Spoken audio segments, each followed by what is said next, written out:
60টা জিনিস মানুষ মরে যাওয়ার পরে তার কবরে পৌঁছতে থাকে। ইন্না মিম্মা ইয়ালহাকুল মুমিন মিন হাসানাতিহি বা'দা মাউতিহি, মানুষ মরে যাওয়ার পরেও যে 60টা জিনিস তার কবরে পৌঁছায় তার মধ্যে একটা হচ্ছে মসজিদান বানাহু, সে যে মসজিদ বানিয়ে গিয়েছে ওই মসজিদের সওয়াব। সুবহানাল্লাহ পড়েন।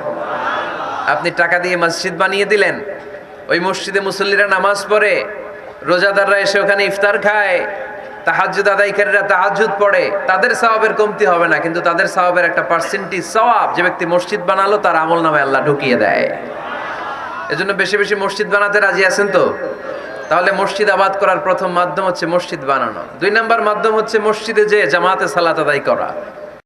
জামাতে সালাতুল জামাআ তাফদুলু সালাতাল ফাযযি বি27 দারাজা। ঘরে নামাজ পড়লে একা একা পড়লে যেই সওয়াব, জামাতে পড়লে 27 গুণ বেশি সওয়াব।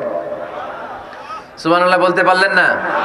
হে নামাজি আমার ঘরে নামাজ পড়ো আজ, দিল মে তোমার চরণ তলে